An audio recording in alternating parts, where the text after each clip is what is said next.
Some rejections sting the ego, others tear it apart. Lucas Ashford, media mogul and Manhattan's golden boy, was used to admiration that came effortlessly. Women adored him, investors followed his lead, journalists quoted his every word. Power wasn't something he chased, it was something that trailed behind him like a shadow. His world was built on control and certainty. Nothing ever surprised him, until Claire Bennett walked into his life. It was a rainy Wednesday afternoon when she arrived, stepping into the glass-walled conference room of Ashford Global Media with calm precision. Lucas had invited her personally. After reviewing her portfolio, drawn to the serenity in her designs, spaces that didn't scream for attention but whispered with confidence. She was the new interior designer assigned to a corporate project, and he expected her to be starstruck by the invitation. She wasn't. She entered the room in a modest blouse, her hair tied back casually, her handshake steady and direct.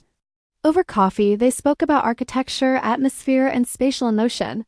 Lucas offered to take her to dinner, subtle, refined. Intentional, expecting the usual soft smile, the polite yes. But Claire looked him in the eyes and declined, not with offense or hesitation. Just composure. Thank you, Mr. Ashford, but I prefer to keep things professional. And then she returned to the design discussion as though nothing had happened. Lucas was frozen.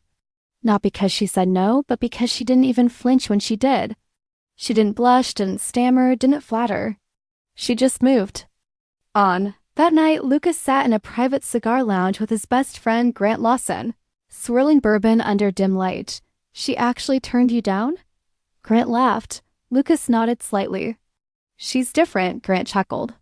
Man, you've dated actresses, heiresses, even that diplomat's daughter, and the one woman who doesn't care has you shook. It's not the no, Lucas said, eyes fixed on his drink. It's how she said it, like she truly didn't care who I was. There was a silence between them, not awkward but heavy. Lucas had never been this disturbed by rejection. Claire hadn't even tried to impress him. She hadn't leaned in. She had remained unmoved. In a world that chased him, she stood still. That stillness haunted him. Then the words came out before he had time to weigh them. 6 months. Grant tilted his head. What? I'll make her fall for me. I'll marry her in 6 months. You're not serious. I am, watch me. Grant looked at him carefully. This isn't love, Lucas. It's ego. Maybe, but aren't you curious? Lucas had conquered billion-dollar boardrooms. He had manipulated shareholders and negotiated mergers with clinical precision. But this wasn't about business. This was personal. Claire wasn't just beautiful, she was indifferent. And that indifference made her unforgettable. He started researching her the next morning. Not through his usual network of assistants and analysts, he did it himself. He read interviews, studied her work, visited a gallery that once showcased her early sketches. He wasn't looking for ammunition, he was looking for understanding. She fascinated him. And he knew that to get close, he'd need a reason one. That didn't reek of flirtation. That's when the idea struck. He would offer her a project so meaningful, so unrestricted she couldn't refuse. The full redesign of his private estate in the Hamptons, a blank canvas with no limitations, no strings, no expectations. Just work. He sat down that evening and typed out the message. Claire, I have a private estate in the Hamptons that I'd like to renovate. Your aesthetic is exactly what it needs. I understand your preference for professionalism, and I respect it completely. If you're open to it, I'd love to discuss the project further. No pressure. Just potential. Lucas Ashford, his finger hovered over the send button. Something inside him hesitated. This wasn't just a test of pride anymore. He pressed send. The message vanished into the digital ether as the skyline flickered outside his window. In that moment, Lucas Ashford realized something he couldn't ignore. Claire Bennett might not just be his next pursuit. She could very well be the one who undid everything he thought he knew about himself. Claire Bennett never imagined she'd say yes, not to him. Not after how calm and clear she had been about boundaries. But Lucas Ashford's message surprised her. It was respectful, thoughtful, and entirely professional. He hadn't tried to charm her this time, he'd offered her a blank canvas. The Hamptons estate wasn't just any project. It was rare, expansive, untouched, and hers to shape. When she arrived at the property for the first time, she didn't gasp. She observed. The estate sat perched near the cliffs, all sharp lines, steel edges, and modern grandeur. It looked like wealth but not warmth. A place made for photographs, not people. Lucas walked beside her, hands in his pockets. "This house reflects me," he said. Claire paused, running her fingers lightly over the edge of a cold glass console. "It reflects what you want people to see, not who you are." Lucas stopped, caught off guard by her honesty. She didn't glance at him for a reaction. She simply moved forward, already noting how the morning light failed to reach the heart of the home. From that moment, their working relationship took form. Meetings were regular, always professional, always focused on design, but beneath the discussions of balance, flow, and texture, something else quietly stirred. Lucas started waiting for her emails. Her arrival changed the energy in every room. She didn't try to draw attention. She brought stillness. When she spoke, she didn't sell her vision. She shared it. When she disagreed, she didn't argue. She explained gently but firmly. And every time she walked barefoot across the hardwood to test the texture of the floor, Lucas found himself holding his breath. "You know," he said once, watching her feel the wood beneath her toes. "Most people would never do that. Most people don't design homes to be lived in," she replied, glancing up with a soft smile. Moments like that made Lucas forget the bet entirely. She never mentioned tabloids. She never asked about his wealth. She treated him like a man with opinions about flooring and terrible taste and overhead lighting. And somehow that made her irresistible. Still, Claire held her boundaries. Whenever the air between them thickened with something unspoken, she gracefully shifted it back to work. A compliment would land without response. A joke would fade without laughter, but she smiled and she laughed at the right moments. And little by little, Lucas realized she was starting to trust him, not with her heart, but with her ideas, her time, her craft. That intimacy meant more to him than he expected. He began reading about interior design late at night. Scandinavian minimalism, color psychology, feng shui, anything that might help him understand the language she lived in. He wanted to meet her where she was. Not as a client or a flirtation, but as a partner in creation, Grant noticed. One night over drinks in the city, he raised his glass with a smirk. "You're different." Lucas gave him a look. "Meaning?" "Less performative." "MORE, boring." Lucas smirked. "Is that your polite way of saying I'm in love?" Grant laughed. "I didn't say love." "But you're definitely falling." Lucas didn't deny it. Because he was. But every time Claire smiled, a knot formed in his stomach. Because behind that smile stood a secret. The bet, the game that started everything. It hadn't touched there.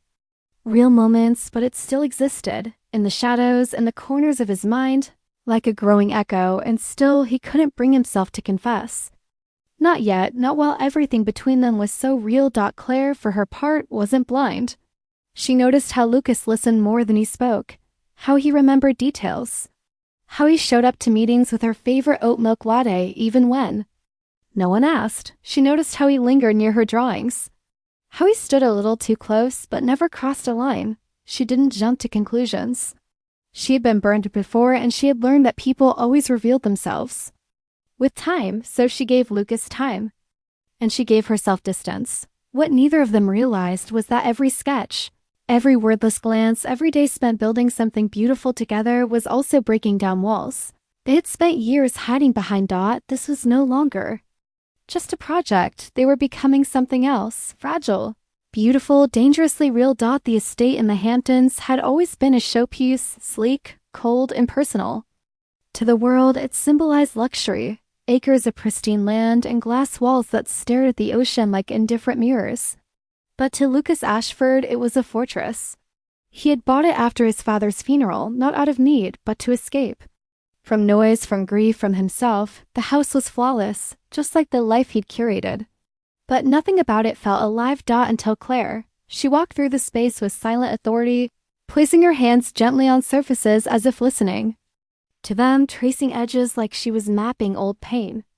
Lucas watched her from a distance, not like a man observing a designer at work, but like someone witnessing something sacred.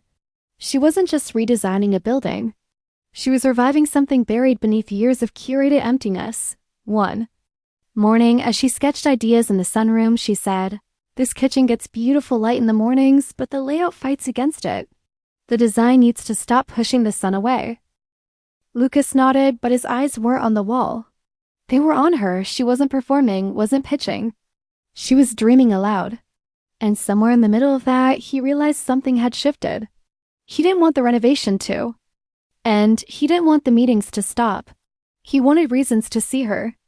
To hear her voice describe color theory. To watch her furrow her brow when something didn't fit. He had started with a strategy, but now the plan had melted away. Claire wasn't a challenge anymore. She had become a mirror showing him who he was and everything he wasn't. They spent hours debating over wood types, laughing about outrageous fixture prices, and making spontaneous changes. In those moments, something unspoken grew between them, not in declarations, but in the way she shared stories about her mother, who raised her alone in a small, chaotic but warm apartment filled with mismatched furniture and sunlight. Lucas opened up to carefully. He spoke of marble floors and rooms so vast they swallowed conversations, a childhood filled with silence, not warmth. Claire listened without interrupting. She had a way of making silence feel like safety, like space where truth could breathe. One rainy evening, they sat on the floor of the great room, surrounded by fabric swatches and scattered sketches. Her hair had come loose, framing her face as she flipped through her notebook. "This one," she said, pointing to a sketch, "uses the way light falls in the afternoons to pull people inward, toward the hearth. I want this place to feel like it's holding them gently." Lucas's chest tightened, not because of the design, but because in that moment he couldn't imagine her not being there anymore. This wasn't about the estate. It was about her. Claire had turned a sterile house into a space that breathed. And she hadn't even finished yet. That night, after she left, Lucas wandered the rooms alone. He ran his fingers across newly installed wood panels and sat at the grand piano no one had touched in years. His mother used to beg him to play after his father died. But grief silenced the keys. Now, something stirred. He almost called Claire, just to hear her voice. But he didn't. He didn't trust himself not to say something too soon. The next morning, she arrived early, coffee in one hand, rolled blueprints in the other. "I brought the final layout for the library," she said, holding up the tube. "And your usual black, no sugar." Their fingers brushed as he took the cup. It was nothing. And everything. Weeks passed. The house transformed. And so did they, not loudly, not with confessions. But like winter slowly turning to spring, soft, sure, unstoppable. Claire's laughter became lighter. Her smiles lingered longer. She didn't pull away as quickly when their arms touched. She was letting him in, but just a little. Like a door cracked open, never fully, but no longer locked. Lucas respected that, but it also ached. Because he had never wanted to deserve something so badly. And he had never felt further from deserving it. He was falling, deeply, fully, irrevocably. But the secret still hovered, unspoken, poisonous dot, and as much as Claire was beginning to open her heart, Lucas knew that if he didn't tell her soon, he might lose everything she had helped him rediscover. Lucas Ashford had lived his life behind armor, charm, control, success. But ever since Claire stepped into his world, that armor had begun to crack. He no longer saw the estate in the Hamptons as just a property. Now it was the backdrop of the only moments that ever felt real. One evening, Claire arrived with a rolled bundle of sketches and something different in her eyes, a soft, unsure glimmer. They sat in the newly built sunroom, her favorite space, and she unrolled the paper slowly. "I worked on something last night," she said, voice casual but eyes watchful. "It's not part of the official brief. Just an idea." The sketches weren't blueprints. They were personal, window seats lined with books, a fireplace nook with a sea view, a wall quote written in soft, delicate script. "Home is where you are truly seen." Lucas didn't respond right away. He wasn't looking at the design. His eyes had locked on the faint logo printed in the corner of the paper, barely visible but unmistakable. It belonged to one of his biggest competitors in the architecture industry. He sat back, the air between them cooling instantly. "What's this?" Claire blinked, confused. "What do you mean?" "This logo. This company. Why are you using their paper?" She looked down, realizing what he meant. "Oh, that's just scrap. I reused some old stationery from a workshop years ago. I wasn't even thinking. Lucas's voice sharpened. Were you ever affiliated with them? Briefly. Freelance. Work, it ended years ago. His expression hardened. So you walked in here into my home with sketches for personal spaces using material from a competitor? Claire's face fell. Lucas, it's paper. It meant nothing. It doesn't look like nothing, he said, standing, voice low but sharp. You brought ideas based on my home, using sheets branded by people who've tried to undercut me. For years, how am I supposed to take that? She stood too, her voice steady but hurt. You trust who I am, that's how. But Lucas couldn't hear it. He was no longer in the sunroom. He was back in boardrooms where people smiled before stabbing. He was seeing reporters leaking secrets, hearing whispers in hallways, remembering every time someone had used him for access, for leverage, for headlines. I think we need to pause. This, he said coldly. Claire didn't yell. She didn't cry. She just stared at him, her portfolio clutched in both hands, her voice trembling. This isn't about a logo, it's about fear. You're not afraid of me, Lucas. You're afraid of what it means to truly let someone in. She left quietly. No dramatics, no slammed doors. Just the soft finality of someone who had trusted a little and had that trust crushed before it had the chance to grow. That night, the house returned to silence. Lucas walked its halls alone, haunted by the echo of her footsteps, the warmth she had slowly brought to the cold walls. He ended up in the sunroom again, where the sketches still lay scattered. One caught his eye. A redesign of a hallway he had once told her reminded him of childhood summers at his grandparents' lake house.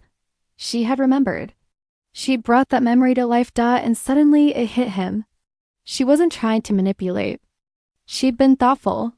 And he had misread her completely. He sat down hard, overwhelmed by the weight of what he had just destroyed. Claire had come offering something no one ever gave him, trust without condition. And he had responded like every other man who lived behind walls, with suspicion. But even worse than the misunderstanding was what she still didn't know. She didn't know that it had all started with a bet, that everything he had given her, the project, the messages, the attention, had begun as a game. And though that game had died long ago, its shadow still existed. Still poisoned everything that had bloomed between them. He didn't call her that night. Or the next day, because now it wasn't just guilt over what had happened in the sunroom, It was the deeper guilt of everything he had never told her. The silence stretched for days. Lucas roamed his estate like a ghost. The house that had once been a symbol of distance now felt hollow again, stripped of the warmth Claire had layered into every wall. The sun no longer felt golden when it streamed through the windows. Her coffee mug still sat on the kitchen counter, a soft ceramic one with a tiny crack near the handle. She once told him it grounded her.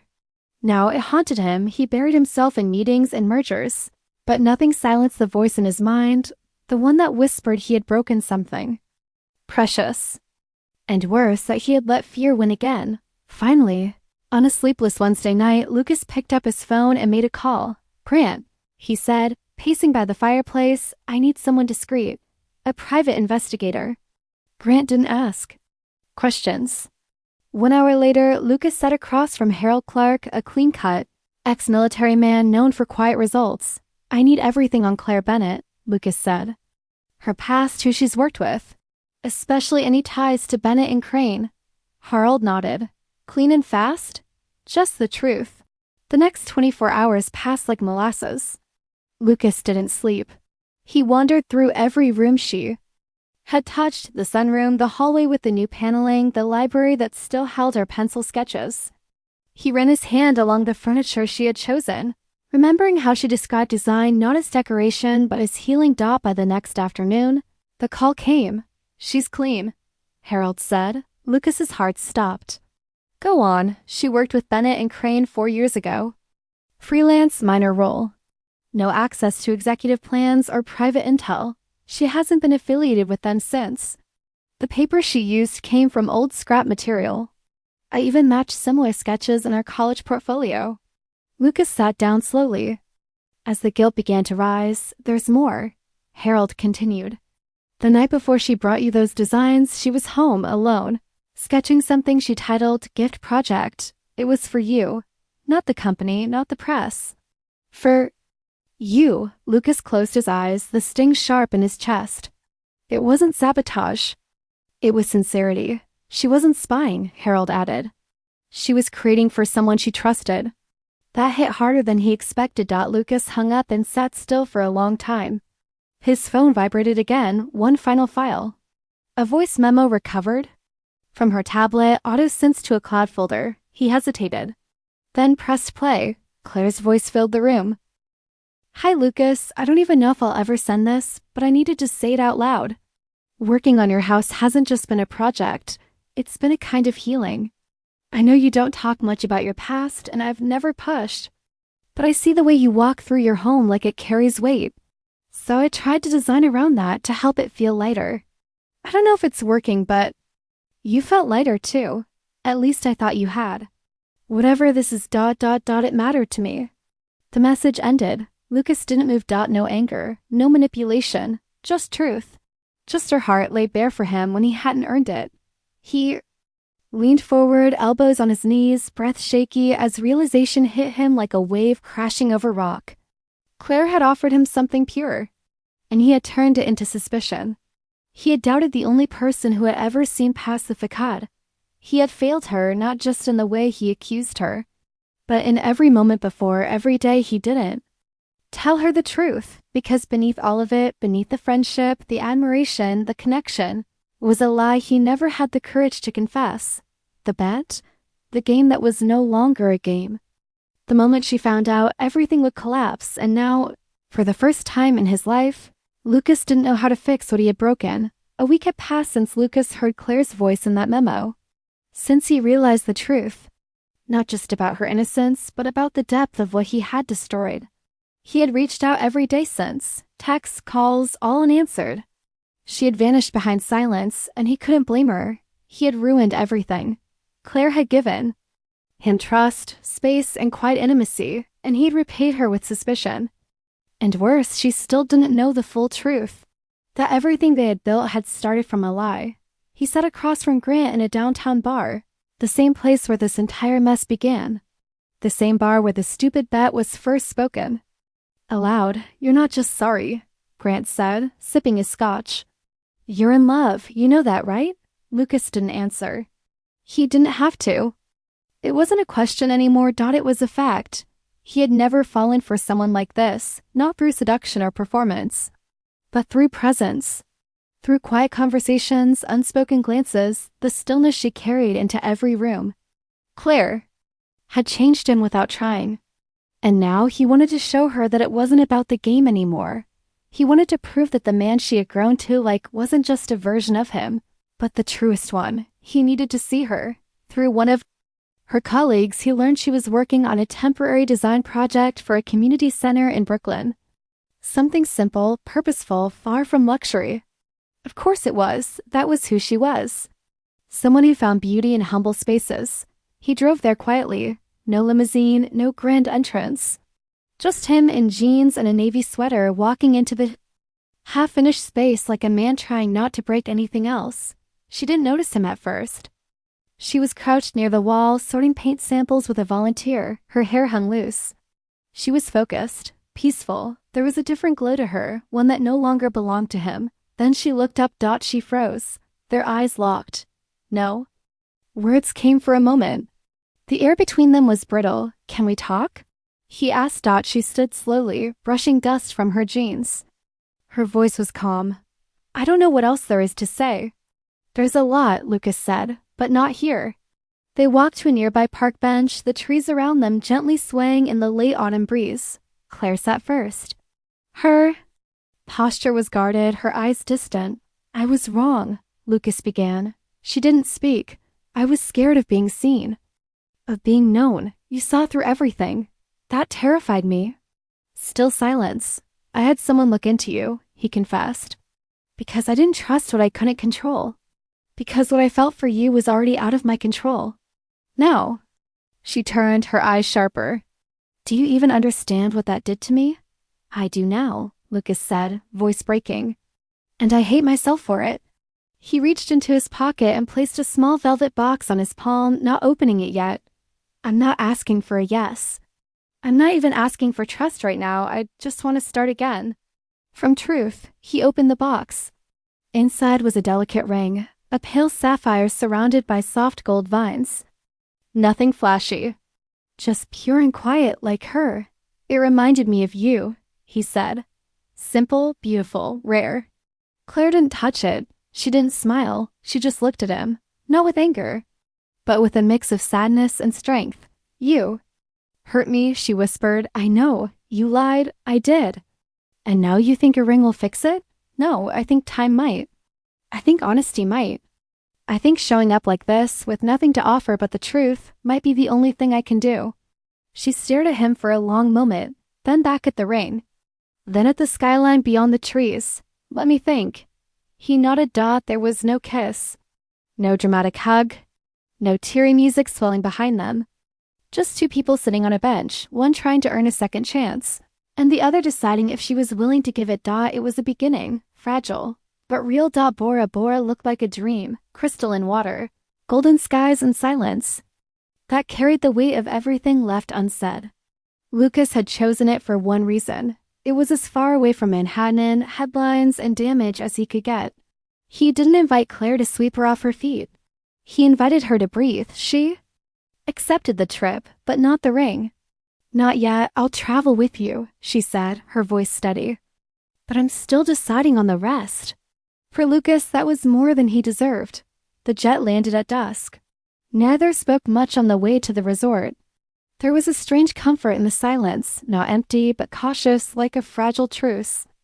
Being tested with every glance. The private bungalow hovered over the sea, suspended like a secret waiting to be confessed. Claire entered first. She slipped off her shoes and stepped barefoot onto the smooth wooden floor.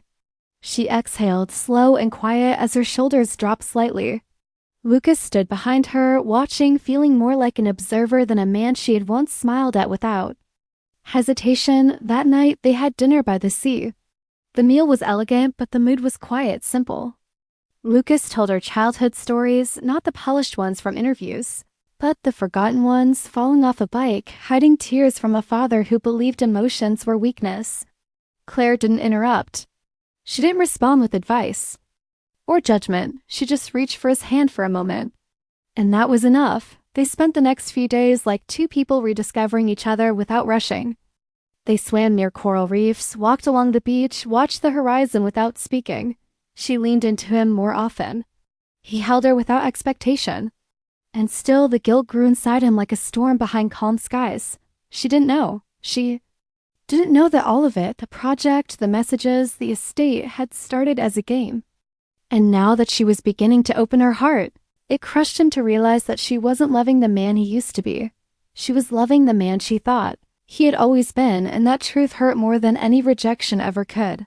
On the third night, they lay in lounge chairs under a velvet sky, stars scattered like unspoken words. The sea lapped gently against the posts of the bungalow. Claire spoke first. You never told me why you picked this place. Lucas stared upward. Because it's far from everything I know. And somehow it's the only place I can breathe. She turned to face him. And what are you trying to leave behind? He hesitated. Everything I was before you. She didn't smile. She didn't speak. Instead, she leaned closer, touched his face gently, and kissed him. It wasn't passion. It wasn't urgency. It was trust, slow and trembling. That night, she fell asleep in his arms, curled into him like she had finally stopped holding herself back. And Lucas stared into the dark, wide awake. Because every breath she took was an act of faith. And he still hadn't told her the one thing that could break it all. The next morning, he woke up early and made breakfast. When she stepped outside, barefoot in a cotton robe, her hair tousled from sleep, she smiled. He smiled back, but only one of them was holding a secret. During a boat ride that afternoon, she leaned against him, her hand resting softly on his chest. Lucas closed his eyes and let the moment wash over him. The image of a future he could imagine for the first time. A house with laughter, mornings with her beside him, children in the yard. But how could he build that future with a lie buried in the foundation? That evening, Claire wore a pale blue dress. Her hair flowed freely, her feet bare on the wooden deck as lanterns floated across the lagoon. She danced slowly, laughed easily. looked at him like she was beginning to believe again. Lucas almost told her. Almost opened his mouth to say everything. But then the waiter arrived with the wrong tray and the moment broke. He lost the nerve again. Back in the bungalow, they lay on the deck, side by side, feet swaying above the water. Claire took his hand and whispered, "Thank you for this trip, Lucas." "You deserved it," he said. She didn't respond. After a long pause, she added, "Sometimes I wonder if all this is real, or if I'm still building something that only exists in my head." Lucas looked at her, his chest tightening. It's real. But inside, he knew that until he told her the truth, nothing they had would truly be. The stars shimmered above them. The sea moved gently below, and between them was a truth waiting to be spoken, the one thing standing between redemption and collapse. The moonlight shimmered on the surface of the lagoon, casting reflections that danced across the bungalow's deck. Claire and Lucas sat side by side, their legs dangling above the water, the silence between them more alive than words ever could be. Claire rested her chin on her knees, her voice quiet but clear. "When I was little, my mom used to say we had to protect what was precious. Not everyone knows how to handle your best." Lucas turned toward her, listening, not interrupting. She said that because she was betrayed, again and again, by men who smiled kindly and lied just as easily. One of them was my father. He left before I was born. There was no bitterness in her tone, just memory and the weight of experience. I watched my mom come home exhausted. I watched her trust less, laugh less, love less, and I promised myself I would never give my heart away unless I knew it was safe. She paused, the ocean breeze lifting her hair slightly. So I didn't. Lucas stayed still, his pulse louder than the waves. "I've never been with anyone, Lucas," she said. "Not truly, not emotionally, not physically." His breath caught. "I'm a virgin, not because of religion, not because of fear, but because I've always waited for the moment that felt right, with someone who didn't make me doubt." She looked at him now, not to gauge his reaction, but because she was giving him something real. Lucas felt like the world had slowed. He had met women who played roles, who sought attention, who were polished, perfect, and empty. Claire was none of that. She was quiet strength, soft intelligence, a woman who had guarded herself from a world that never earned her trust. Until now, he opened his mouth, but nothing came. She reached forward and touched his face gently. "I'm not telling you this because I expect something. I just thought you should know who you're standing beside." Lucas placed his hand over hers, not possessively, but reverently. "You are everything I never thought I'd find," he said, "and more than I deserve." She smiled faintly, eyes shimmering. "And yet, you still make me want to believe." He moved closer, slow and deliberate, as though asking permission with every breath. When their lips met, it wasn't lust or heat. It was quiet, full of grace. A seal of something honest. They lay beneath the stars that night, her body nestled into his, their fingers gently intertwined. The ocean sighed beneath them, but inside Lucas, the storm returned, because now she had given herself to him, not just in body, but in trust and soul. And he still hadn't told her. The truth pressed against his chest like a knife. She was falling for the man she thought he had always been. And the foundation beneath them was still cracked by the lie he had never confessed. The next morning began differently. The stillness wasn't peaceful. It was heavy. Lucas woke before Claire. He watched her sleep, her face soft, the sheet slipping off one bare shoulder. She looked so at peace. He, on the other hand, felt like he was in pieces. Then his phone buzzed. Slipped out onto the balcony and saw the name on the screen, Grant. He answered quietly. "We have a problem." Grant said. Lucas's stomach turned. "What happened? Remember the name Robert? Claire's ex?" "Yeah, she barely mentioned him." He called the office. "Got access to old records. He knows about the bet, Lucas. Everything." Lucas froze. "What does he want?" He didn't say. Just that he'll call again, and that maybe Manhattan's golden boy would like to hear from him before Claire does. The call ended. Lucas stood still, barely breathing. Inside, Claire stepped out with 2 mugs of coffee, one in each hand. "I brought yours," she said with a smile. He took it with a thank you he didn't feel. She noticed. Her smile faded just slightly.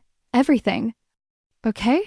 Just something from the office, he lied, but the clock was ticking. Later that day, while Claire was in the shower, her phone vibrated on the table.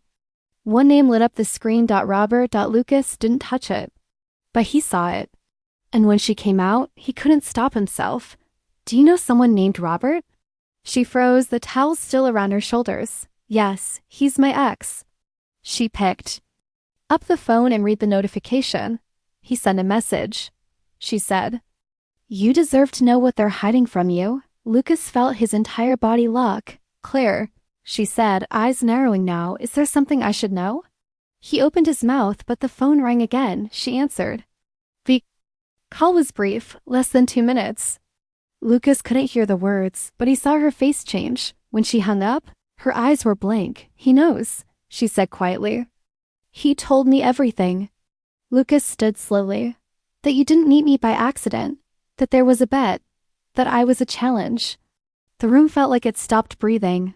"Claire," he said, "is it true?" Her voice wasn't raised. She didn't scream. She didn't cry out, she just waited. And for the first time, Lucas didn't have the strength to lie. "Yes," he whispered. And in that moment, something in her broke. Not loudly. Not violently, but permanently. She didn't scream. She didn't throw anything, but when Claire stepped back from Lucas, it felt like a door had shut forever. She gathered her things in silence. He didn't try to stop her. She didn't return to the bed. She slept on the balcony, wrapped in a blanket, eyes wide open, staring at a sky that no longer felt like wonder, only weight. Inside, Lucas sat on the edge of the bed, hands in his hair, heart fractured. The confession hadn't come by choice. It had come through someone else's voice. And that was what hurt the most. He hadn't had the courage to tell her himself. He had betrayed her twice. First by beginning with a lie. Second by staying silent when he had every chance to be honest. At dawn, he found her sitting on the balcony, hair messy, face pale, eyes distant. He sat a few feet away, not daring to close the distance she had reclaimed. "I should have told you," he said. "But every time I looked at you and saw how much you trusted me, I froze." Claire didn't look at him. "You had every chance," she said, her voice low and steady. "And you chose silence. You let me fall for something you knew wasn't real." He nodded because she was right. There was nothing to argue. She had offered vulnerability. He had offered strategy. They packed quietly. The flight back to New York was long, but neither of them spoke. Even sitting side by side, it felt like they were in different worlds. Hers marked by betrayal, his by regret. Back home, Lucas sent messages. She read them, didn't reply. He showed up once at her apartment. She opened the door, looked him in the eye, and said, "I'm not ready to see you." Then closed the door. She didn't slam it. She didn't curse him. But the calm in her voice hurt worse then. If she had, he realized then that she didn't hate him. She was disappointed. And somehow that was worse. Because it meant she had once believed in him. And he had let that version of himself die. He stopped going to meetings. Stopped attending events. He visited the Hamptons' house alone, walking through rooms she had transformed, touching curtains she'd picked to soften the light, staring at chairs she'd said would feel like an embrace, and all he could hear was her voice saying, "You let me fall for something that wasn't real." He began writing letters, page after page he never sent. Things he wished he'd said. Things like, "I didn't fall in love with you because you said yes. I fell in love because you said no. The bet ended long before I realized I was losing the one person who saw me before I ever saw myself," but nothing he wrote felt worthy of being read by her. Because nothing could erase how it had started. He didn't know if she would ever forgive him. And he didn't blame her if she didn't. What haunted him most was the silence. The absence of her laughter in his world. The absence of her presence. In the place he once thought was cold, but now only felt empty. Still, he didn't stop, not because he thought he could win her back, but because for the first time in his life, Lucas Ashford wasn't trying to win anything. He was just trying to be honest, even if he had nothing left to offer but that dot. And then, one night after weeks of silence, his phone lit up with a message. "We can talk. 1 hour."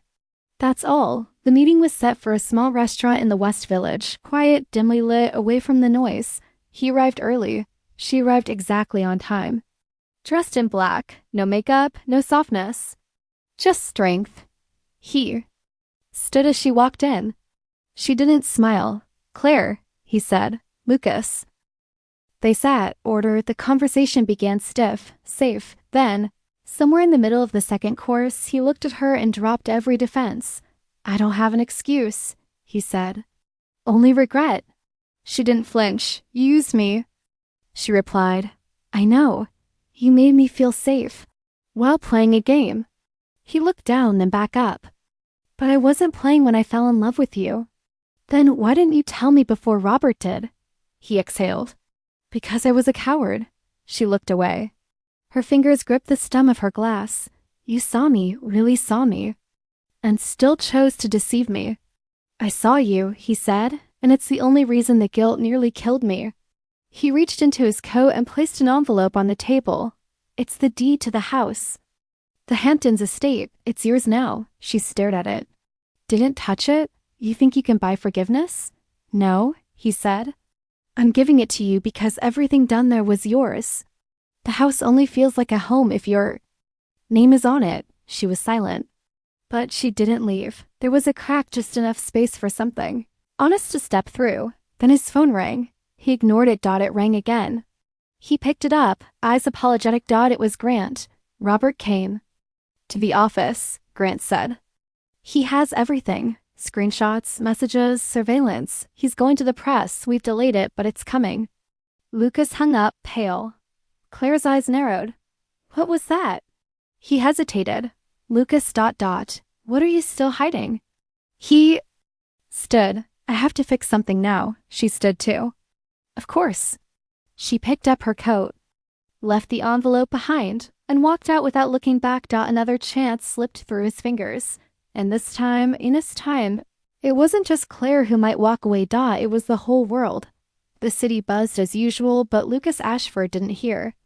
His heart beat louder than car horns, louder than headlines, louder than the warning in Grant's voice that day. The story was out. Robert had gone to the press. The screenshots. The messages, the bar conversation that started it all. The surveillance footage. Everything had leaked. The media painted Lucas as a calculating billionaire who targeted a woman for sport, seduced her under false pretenses, and fell in love too late to undo the damage. And Claire? She was portrayed as the innocent designer used for a publicity stunt. Lucas knew. It didn't matter how real his love had become. The world only cared about how it began. He stayed away from cameras. He ignored statements drafted by PR teams. What could he say that would matter now?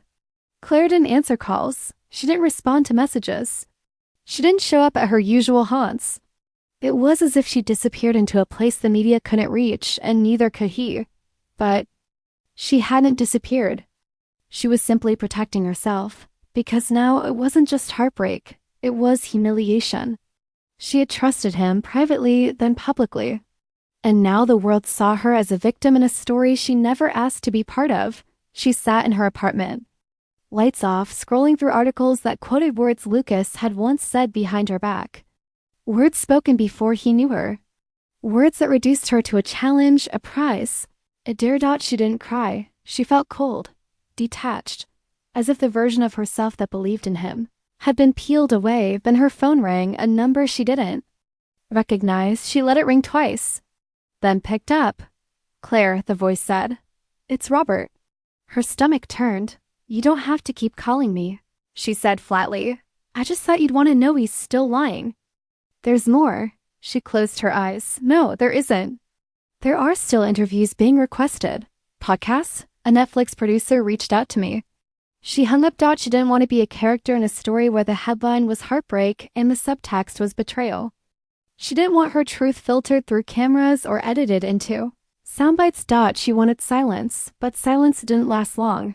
That night, Lucas came to her door. He didn't text ahead. He didn't bring flowers. He brought nothing but the truth. She opened the door. She didn't invite him in. She didn't close it either. I know Robert called you, he said. And I know you've seen everything. She crossed her arms. Why are you here? Because I need to tell you the truth. All of it? From me? She stared at him, waiting. The bet was real, he said. I told my best friend I could make you fall in love and marry me in 6 months. She flinched but didn't speak, and then I met you. And everything I thought I understood about people, about connection, about control, it collapsed. I started to care. Not about the win, but about you. He swallowed, and I kept hiding the truth because every time I looked at you, I knew I'd already lost the one thing I didn't deserve to keep. Claire said nothing. I'm not asking you to forget. I'm not asking you to forgive. I just wanted you to know that whatever the world says about me, what I felt for you was real. She looked at the floor, and now, he said, I'll disappear if that's what you need. But Claire didn't close the door. She whispered, you should have told me before the world did. I know. You hurt me more than anyone else ever has. I know that too.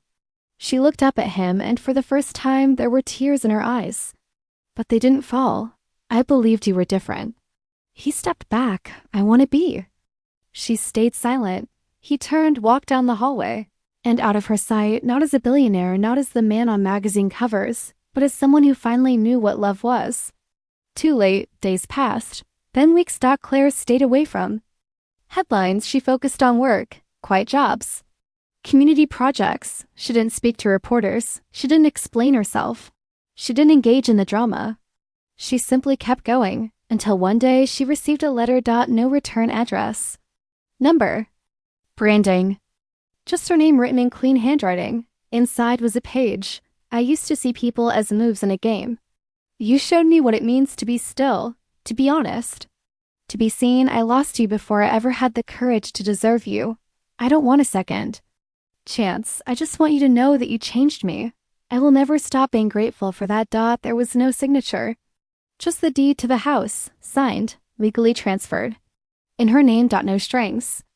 No plea. Just closure. Claire held the page in her hands for a long time. Later that night, she walked into the bedroom, sat on the edge of her bed, and whispered to herself, he lied. But he also loved me. She didn't know what to do with that yet, but she knew this much. Some lies destroy everything. But some truths, once spoken, plant something new. Not hope, not resolution, but the seed of something honest. And sometimes healing doesn't begin with a return. It begins with a choice. To stay broken. Or to rebuild on truth.